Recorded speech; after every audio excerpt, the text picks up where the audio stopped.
அந்த வார்த்தையை காத்துக்கொள்ளணும், இந்த வசனத்தை காத்துக்கொள்ளணும். அது கொடுக்குற ஒவ்வொரு வசனம், வார்த்தை, சத்தியங்கள் ஒவ்வொரு நாளும் காத்துக்கொண்டு நடக்கும். உலகத்துல நம்மளுக்கு தீமைகள் ஒட்டும், பாவங்கள் ஒட்டும், கருமங்கள் ஒட்டும், இச்சைகள் ஒட்டும், பாவ கரைகள் நம்மளை தொடும், எல்லாம் நெருங்கும்.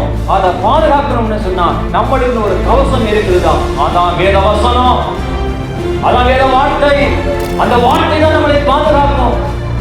பாவத்தில் விழுவாதபடி, தீமையில் விழுவாதபடி, பொல்லாங்கில் விழுவாதபடி, அசுத்தத்துக்குள்ளே விழுவாதபடி, இச்சையில் விழுவாதபடி, வேஷத்தனத்தில் விழுவாதபடி, பொல்லாத மந்திரத்தில் செய்வனில் விழுவாதபடி, பொல்லாத மரணத்துக்கு ஏதுவான வியாதியிலிருந்து நம்மளை விடுவிக்கும்படி வேத வார்த்தை நம்மளை பாதுகாக்கும். அந்த வார்த்தை முக்கியம், அதனுடைய வார்த்தை முக்கியம். மனிதனுக்கு பிரதானமாக 10 கட்டளைகள் கொடுத்தார். என்னை எண்ணி உனக்கு ஒரு தேவர்கள் இருக்க வேண்டாம், வானத்திலும் பூமியிலும் பூமியிலும் தண்ணீரிலும் உனக்கு ஒரு சொர்க்கத்தை ஒரு சிலையை உண்டாக்க வேண்டும் என்று சொன்ன அந்த வார்த்தை, இந்த கட்டளைகளுக்கு நம்ம கீழ்ப்படியணும். ஆமென், ஹல்லேலூயா.